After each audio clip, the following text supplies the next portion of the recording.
Hello everyone, welcome. Now we will study the subject recent advances of DRT part second.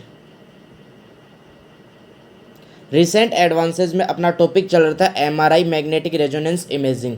That means कि एक ऐसा diagnostic procedure जिसमें हम human body organ की vascularity that means soft tissue की imaging लेते हैं किसकी सहायता के, मैग्नेटिक रेजोनेंस के प्रिंसिपल की सहायता से।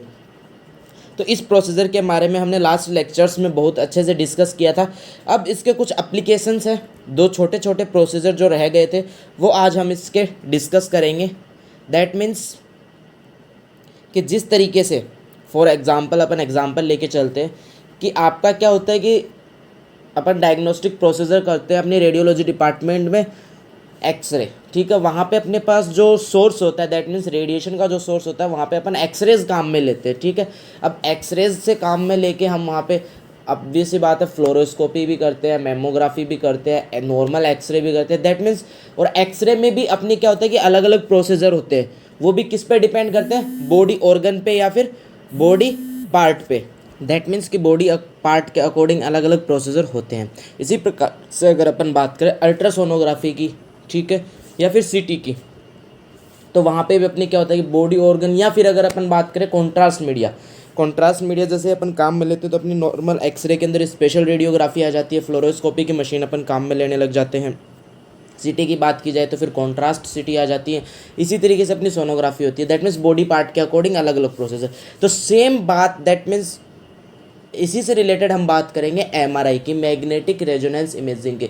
दैट मीन्स कि बॉडी पार्ट के अकॉर्डिंग कुछ स्पेशल प्रोसीजर्स हैं अपने इसके जो कि अपने सिलेबस में है, तो हम उन्हें डिस्कस करेंगे, ठीक है। बिकॉज जैसा कि मैंने आपको पहले भी बताया कि एमआरआई अपना इतने डीप में नहीं है जितना कि ये अपने डिग्री के कोर्स में होता है। बिकॉज अपन डिप्लोमा के कोर्स के सिलेबस की यहाँ पे बात कर रहे हैं, तो डिप्लोमा के कोर्स में एमआरआई इतना डीप में अपने नहीं है, इसी वजह से हमने इसको डीप में नहीं पढ़ा है। इसके एप्लीकेशंस की भी बात की जाए तो इसके बहुत सारे एप्लीकेशंस हैं। दैट मीन्स प्रोसेसर्स भी सारे होंगे होल बॉडी के अलग अलग पार्ट के, बट उन सब की अपन बात नहीं करेंगे, अपन केवल अपने सिलेबस की बात करेंगे। तो अगर अपन अपने सिलेबस की बात करें यहाँ पे, तो सिलेबस में अपने एक मेन है एमआर स्पेक्ट्रोस्कोपी, ठीक है। That means magnetic resonance spectroscopy, ठीक है। इसके अलावा एक प्रोसीजर हम और पढ़ेंगे जिसका नाम है एमआर एंजियोग्राफी। अब जैसा कि यहाँ पे अगर बात करें अपन, सबसे पहले बात करेंगे हम एमआर एंजियोग्राफी की बात करते हैं, फिर अपन बात करेंगे एमआर स्पेक्ट्रोस्कोपी की। एमआर एंजियोग्राफी की अगर बात की जाए तो एक बार के लिए आप एमआर वर्ड को अगर भूलते हो दैट मीन्स मैग्नेटिक रेजोनेंस को, तो अपने पास आता है केवल और केवल एंजियोग्राफी। और एंजियोग्राफी आप लोग स्पेशल रेडियोग्राफी में थोड़ी बहुत पढ़ चुके हैं, तो आपको पता है कि एंजियोग्राफी क्या होता है। एंजियोग्राफी मेनली जितनी भी ब्लड वेसल्स होती है उनका जो भी डायग्नोस्टिक प्रोसीजर होता है उसको हम एंजियोग्राफी कहते हैं। यहाँ पे अपना क्या है, MR angiography, that means magnetic resonance angiography. That means यहाँ पे अपना क्या होगा, या फिर इस प्रोसीजर में अपने क्या होगा कि हम एंजियोग्राफी करेंगे, दैट मीन्स ब्लड वेसल्स का डायग्नोस्टिक प्रोसीजर करेंगे। बट यहाँ पे रेडिएशन अपन कौन सी काम में लेंगे, magnetic field, magnetic lines of force, magnetic resonance. That means यहाँ पे अपना जो प्रिंसिपल है वो चेंज हो जाएगा।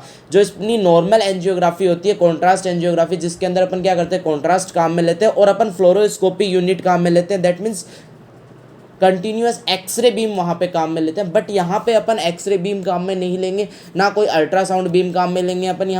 अपन यहाँ पे मैग्नेटिक रेजोनेंस के प्रिंसिपल पे एंजियोग्राफी का प्रोसीजर करेंगे। दैट मीन्स वो प्रोसीजर अपना क्या कहलाता है, एमआर एंजियोग्राफी। तो दैट मीन्स कि अगर कोई आपसे एमआर एंजियोग्राफी के बारे में पूछे तो आप दो लाइनों में इसे समझा सकते हैं। अब अपन इसके बारे में थोड़ा सा पढ़ लेते हैं कि ये होता क्या है।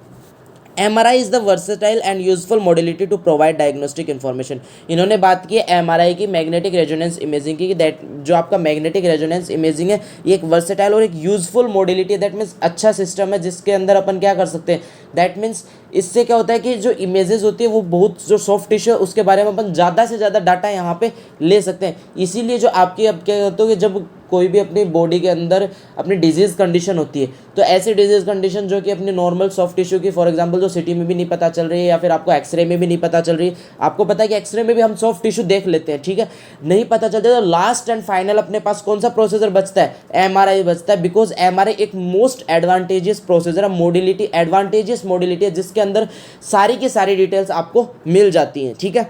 तो इसी की बात की इन्होंने। अब अपन बात करते हैं, a subset of MR technique is MR angiography, that means कि एमआरआई का ही एक सबसेट, एक छोटा प्रोसीजर है जिसको अपन क्या बोलते हैं, एमआर एंजियोग्राफी बोलते हैं। अब एमआर एंजियोग्राफी क्या होता है, MRA magnetic resonance angiography is a diagnostic procedure of cardiac abnormalities, that means कि हार्ट से रिलेटेड जितनी भी अबनॉर्मेलिटीज होती है, ठीक है, उसको अपन क्या बोलते हैं, एमआरए। हार्ट की जो ब्लड वेसल्स हैं या फिर हार्ट के वॉल्व की अगर अपन बात करें या फिर इनके चैम्बर्स की अपन बात करें, तो अगर इनसे रिलेटेड कोई भी अपने को डायग्नोस्टिक प्रोसीजर करना और जहाँ पे अपन प्रिंसिपल कौन सा काम में लेंगे, मैग्नेटिक रेजोनेंस, तो वो प्रोसीजर आपका कहलाएगा magnetic resonance angiography. MRA works on the basic principle of MRI, that means कि जो एमआरए है उसका बेसिक प्रिंसिपल क्या होगा, यहाँ पे सिद्धांत क्या होगा, एमआरआई मैग्नेटिक रेजोनेंस इमेजिंग, ठीक है। जिस तरीके से अपन मैग्नेटिक रेजोनेंस इमेजिंग का जो प्रोसीजर करते हैं उसी तरीके से एमआरआई होगा। बस यहाँ पे अपन ने क्या किया कि बॉडी पार्ट के अकॉर्डिंग अगर आप कार्डियक की कोई भी डायग्नोस्टिक प्रोसीजर करते हो मैग्नेटिक रेजोनेंस के प्रिंसिपल के बेस पे, तो वो प्रोसीजर आपका क्या कहलाएगा, MRA magnetic resonance angiography. The benefits of MRA are, that means अब अपन बात कर रहे हैं कि एमआरए के क्या क्या बेनिफिट्स हैं अपने पास, क्या क्या फायदे होंगे। It is a safe non ionizing test. सबसे पहला जो अपना एमआरआई या फिर अपन मैग्नेटिक रेजोनेंस इमेजिंग की बात करें, यहाँ तक कि ज़रूरी नहीं है एमआरआई का ही ये बेनिफिट है, ये बेनिफिट आपके होल एमआरआई प्रोसीजर का है। दैट मीन्स कि यहाँ पे नॉन आयोनाइजिंग रेडिएशन अपन काम में लेते हैं तो कोई भी बायोलॉजिकल इफेक्ट नहीं होता है। इट इज़ सेफ, ये सेफली होता है पूरा, ठीक है। Non iodinated contrast media is used, that means कि अगर हम एंजियोग्राफी करते हैं तो वहाँ पे आपको पता है कि अपने को कॉन्ट्रास्ट मीडिया काम में लेने होगा, ठीक है। जब अपन कौन सा प्रिंसिपल काम में लेंगे, एक्सरे का प्रिंसिपल काम में लेंगे, फोटोग्राफी का अगर इफेक्ट आप काम में लोगे तो वहाँ पे आपको कॉन्ट्रास्ट मीडिया काम में लेना होगा, और वो भी कैसा, iodinated contrast media. That means iodinated contrast media में क्या होती है, कई बार एलर्जिक रिएक्शन हो जाती है, रिस्क होता है वहाँ पे, तो दैट मीन्स एमआरआई में आपको नॉन आयोडीनेटेड कॉन्ट्रास्ट मीडिया काम में लेना पड़ेगा। That means iodinated contrast media आप नहीं ले सकते वहाँ पे काम में, यहाँ पे नॉन आयोडीनेटेड काम में लेना होगा। तो ये भी एक इसका बेनिफिट है, ठीक है, ताकि आपकी जो एलर्जिक रिएक्शन की जो रिस्क है वो यहाँ पे क्या हो गई, खत्म हो गई, कम हो गई।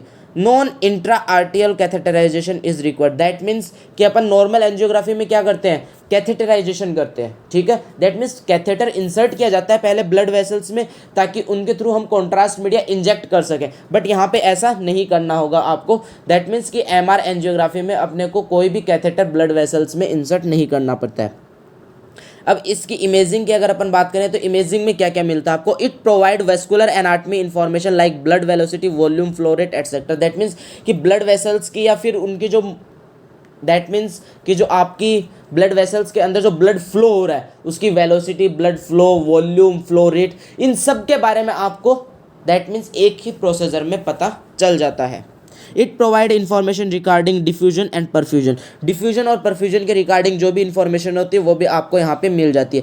3D vascular anatomy can be obtain from any direction and orientation, that means कि जितनी भी ब्लड वेसल्स हैं या फिर हार्ट की अगर अपन बात करें तो हार्ट की हम यहाँ पे 3D इमेज ले सकते हैं किसी भी डायरेक्शन से और किसी भी ओरिएंटेशन में।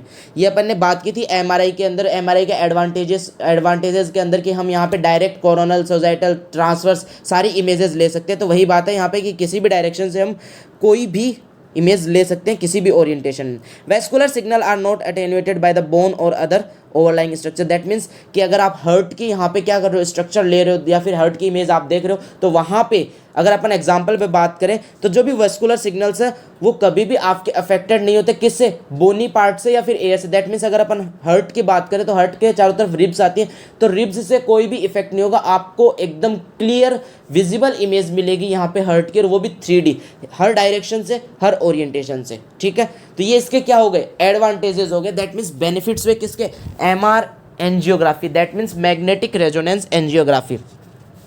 MRA technique can be classified into 3 techniques. अब एमआरए टेक्निक को भी कितनी टेक्निक्स में डिवाइड किया गया, थ्री टेक्निक्स में, ये भी थ्री टेक्निक्स किस तरीके से according to the invention.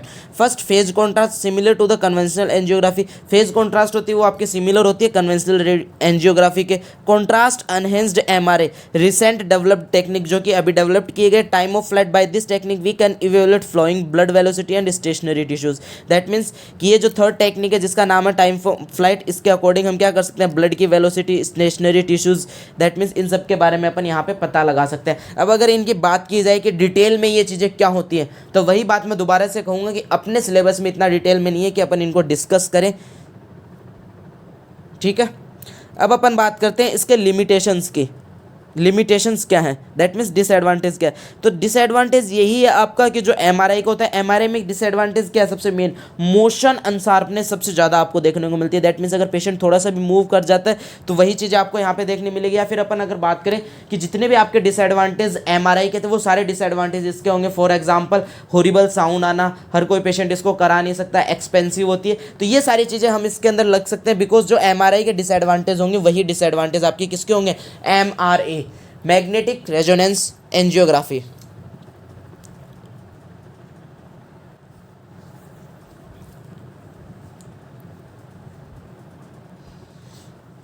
That means अपना यहाँ पे एमआरए जो अपना फर्स्ट, अपना दो एप्लीकेशन की बात करेंगे यहाँ पे, एक एमआरए और एक एमआरएस, एमआर एंजियोग्राफी और एमआर स्पेक्ट्रोस्कोपी। तो यहाँ पे अपना एमआर एंजियोग्राफी कंप्लीट होता है। अब अपन बात करेंगे एमआर स्पेक्ट्रोस्कोपी की। तो यहाँ पे भी वही बात है, सेम बॉडी ऑर्गन की बात की जाए या फिर स्पेशल प्रोसीजर की बात की जाए।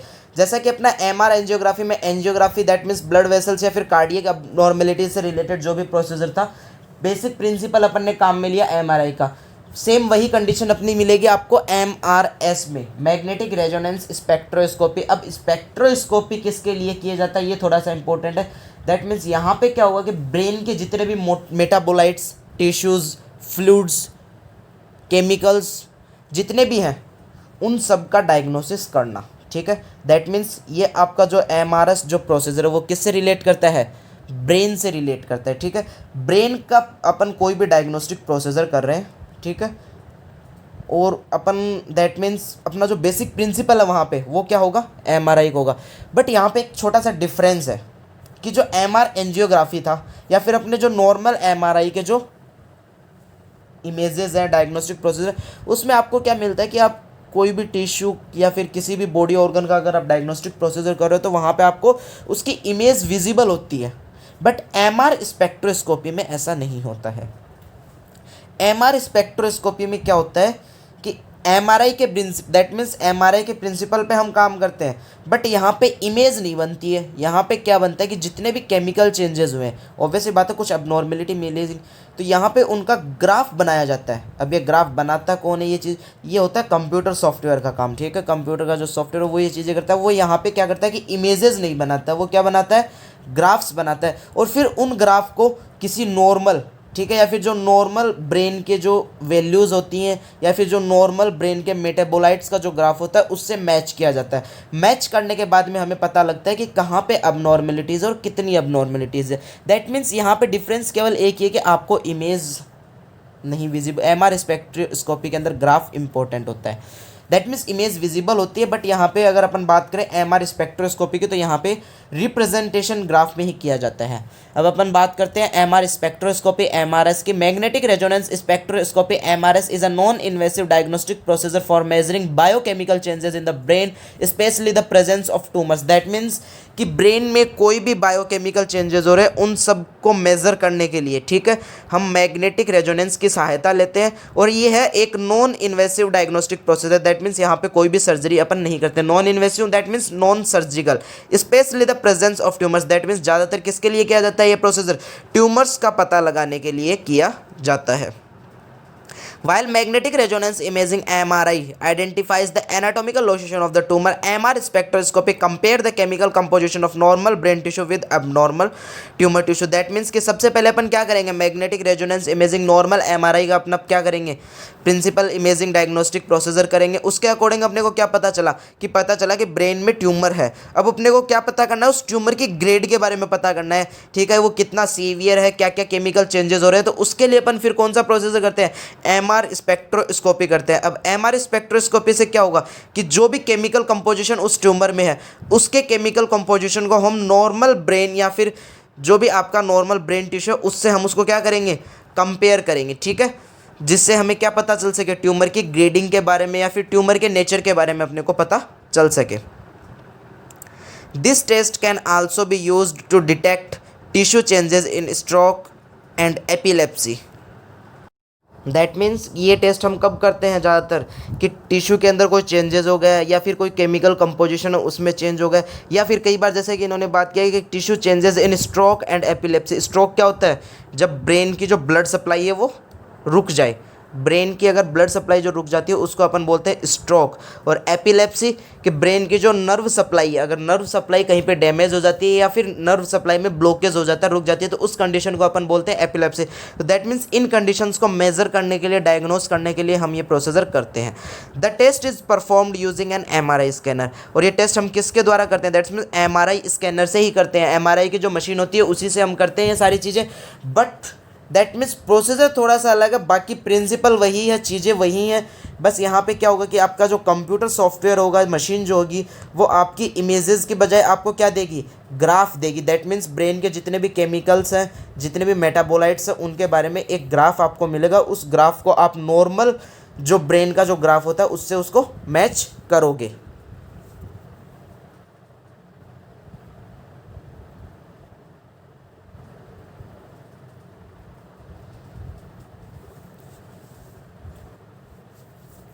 MR spectroscopy analyses molecule such as hydrogen, ion और प्रोटॉन्स।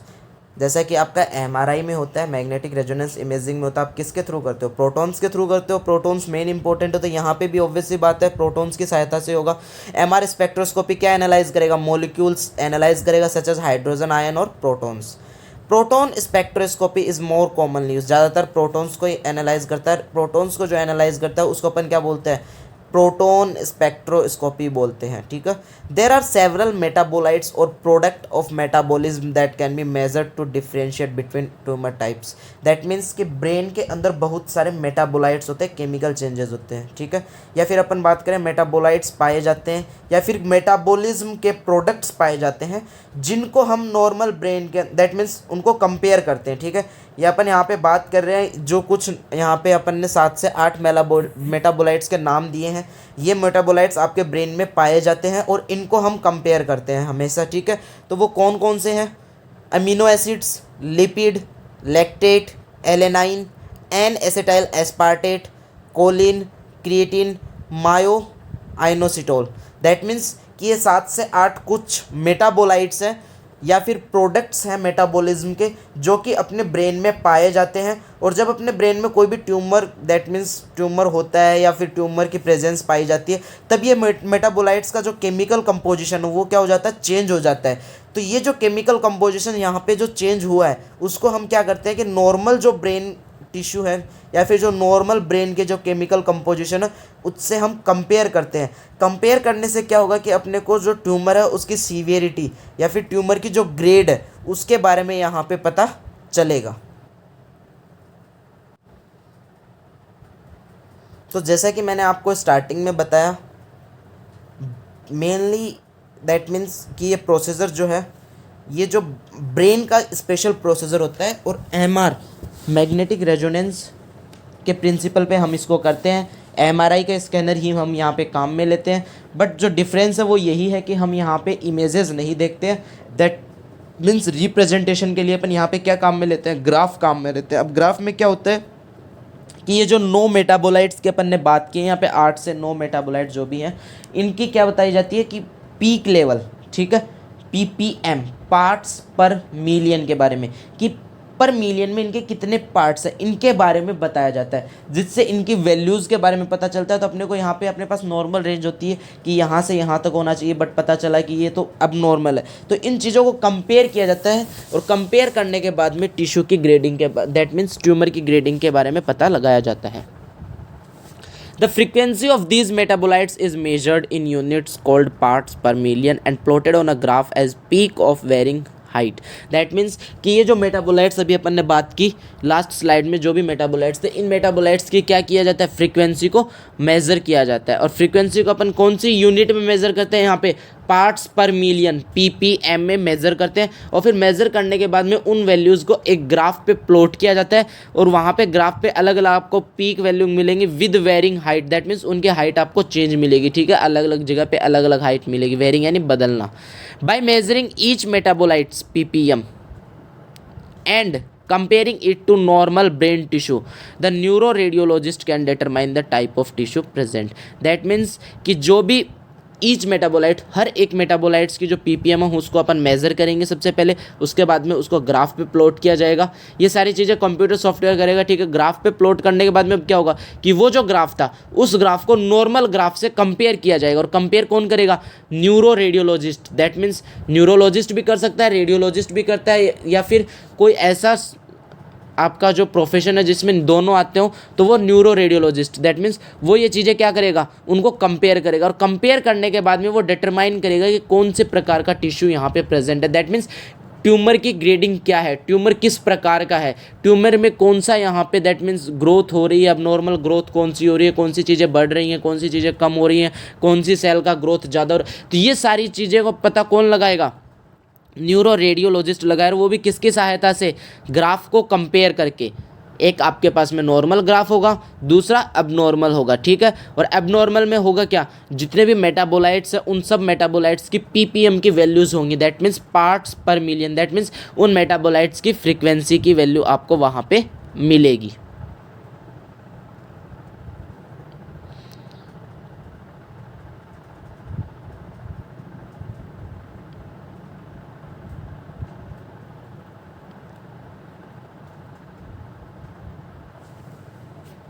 ग्राफ है वो एक बार देख लेते हैं कि किस तरीके से रिप्रेजेंट किए जाते हैं। इस तरीके से आपका ये ग्राफ होता है, ठीक है। Normal values of biometabolites in ppm, parts per million में वैल्यूज़ दी जाती हैं।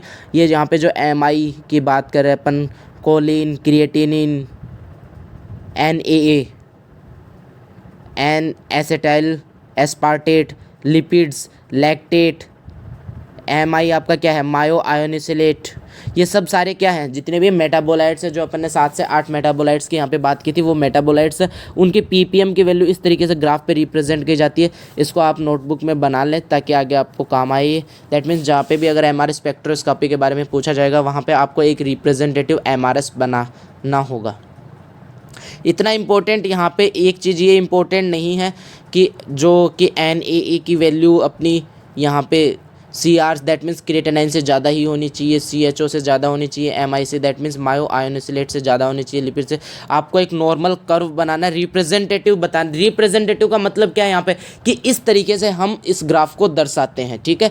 नॉर्मल ग्राफ होता है इस तरीके से, वहाँ पर अलग अलग मेटाबोलाइट्स को हम रिप्रेजेंट करते हैं। अपने को रिप्रेजेंटेटिव बताना है, ना कि कोई एक रियल वैल्यू बतानी है किसी भी ब्रेन या फिर किसी भी टिश्यू की। कुछ और ग्राफ्स देख लेते हैं हम इसके अभी साथ में।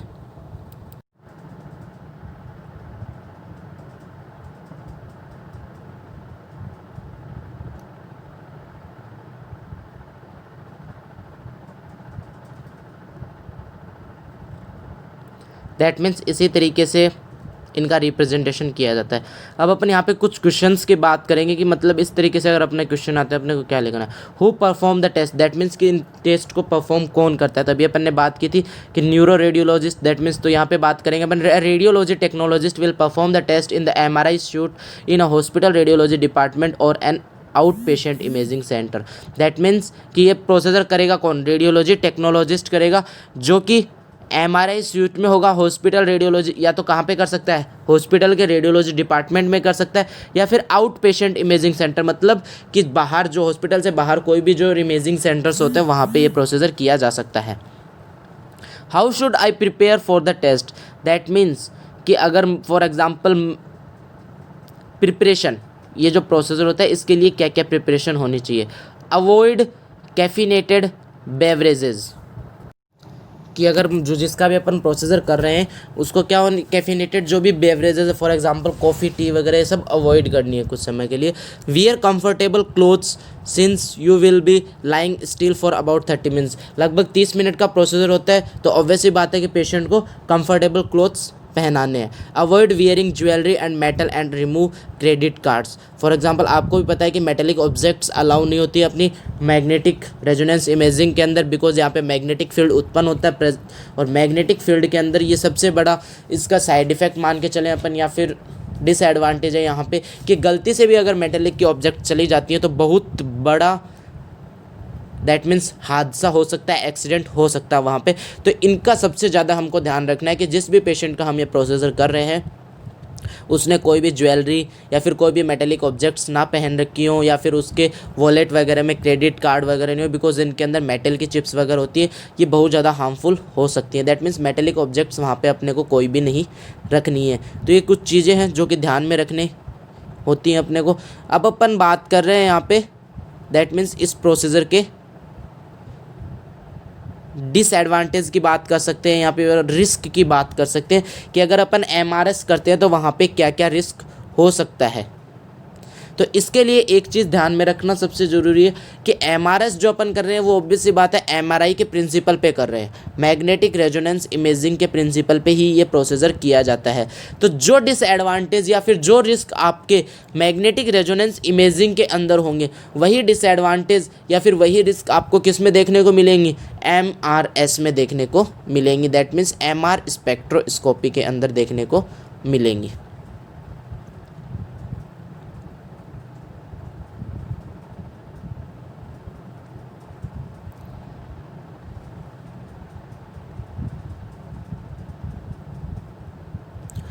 Now we will discuss about the risk disadvantage, that means what are the risk।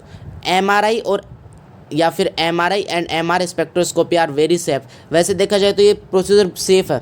There are no non health risk associated with the magnetic field और the radio waves used by the machine. That means यहाँ पे जो भी magnetic field या फिर magnetic lines of force काम में ली जाती है उनसे कोई भी बायोलॉजिकल इफेक्ट नहीं होता है, कोई भी हेल्थ रिस्क नहीं है। दैट मीन्स यहाँ तक अपन यहाँ पे सेफ है, ठीक है। Some people are sensitive to the contrast agents and may develop an allergic reaction. All contrast agents are FDA approved and safe. That means कि कई बार क्या होता है कि अपन जैसे यहाँ पे एंजियोग्राफी की बात करें तो अपन कॉन्ट्रास्ट तो काम में लेंगे ही। ऑब्वियस सी बात है कि अपन यहाँ पे आयोडिनेटेड कॉन्ट्रास्ट काम में नहीं लेंगे बट नॉन आयोडिनेटेड तो काम में लेंगे। और कई बार क्या होता है कि नॉन आयोडिनेटेड भी कुछ पर्सन्स को रिएक्शन कर जाता है। तो यहाँ पे अपने को रिस्क यही है कि एलर्जिक रिएक्शन हो सकती है, कुछ परसेंट रिस्क है। इसके लिए जितने भी कॉन्ट्रास्ट एजेंट्स हैं वो सारे के सारे अपने क्या होने चाहिए, अप्रूव्ड होने चाहिए और सेफ होने चाहिए, ठीक है। Some special circumstances limit the use of magnetic field, so it's important to tell your doctor if any of the following apply to you. That means कि दूसरी बात यह है कि जैसे अपने जो रेडियोलॉजी डिपार्टमेंट में कमीशंस होती हैं, दैट मीन्स कमिटीज़ होती हैं, वो आपको क्या बताती है, रेडिएशन की डोज के बारे में बताती है कि अपने को इतनी ही डोज काम में लेनी है। उसी तरीके से क्या होगा कि जो अपनी मैग्नेटिक फील्ड है उसकी भी लिमिट होती है एक, कि इतने लिमिट तक ही हम मैग्नेटिक फील्ड्स को यूज़ करते हैं, ठीक है। अगर आप उससे ज़्यादा यूज़ कर रहे हो तो सबसे पहले आपके जो सीनियर डॉक्टर या फिर जो भी वहाँ पे अथॉरिटी है उसको इन्फॉर्म करना है, ठीक है। अगर आगे फिर अगर कोई रिस्क होता है तो आपके ऊपर बात ना आए या फिर मतलब दैट मीन्स अपनी रिस्पॉन्सिबिलिटी बनती है यहाँ पे कि हम अपने से ऊपर जो अथॉरिटी होती है उसको इन सब के बारे में इन्फॉर्म करें।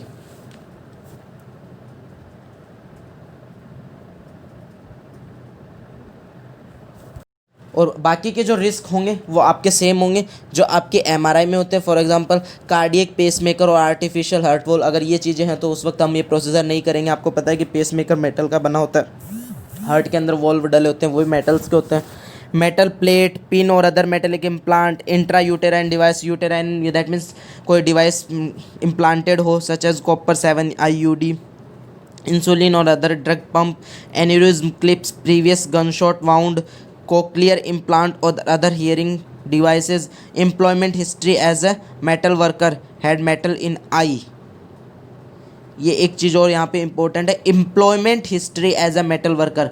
अगर मान लो कोई भी आपका पेशेंट है उसका क्या है कि फॉर एग्जांपल वो ज़्यादातर उसका काम किस में किया हो, किसी ऐसी जगह पे जहाँ पे मेटल से रिलेटेड उसका काम था, तो वहाँ पे क्या होता है, हैड मेटल इन आई, उसकी आँखों में मेटल की कुछ मात्रा हो सकती है।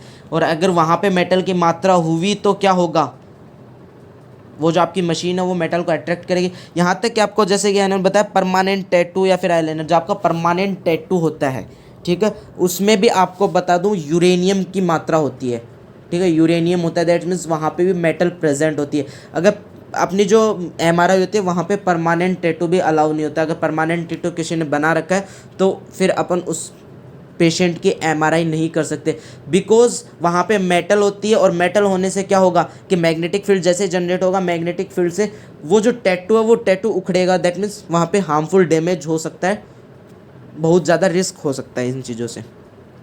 तो ये नॉर्मल डिसएडवांटेज की बात कर सकते हैं अपन, नॉर्मल रिस्क हैं जो कि जिनका अपने को ध्यान रखना चाहिए। तो यहाँ पे अपने दो प्रोसीजर कंप्लीट होते हैं, एक एमआर एंजियोग्राफी और दूसरा एमआर स्पेक्ट्रोस्कोपी, ठीक है, मैग्नेटिक रेजोनेंस स्पेक्ट्रोस्कोपी कंप्लीट होता है। Thank you everyone.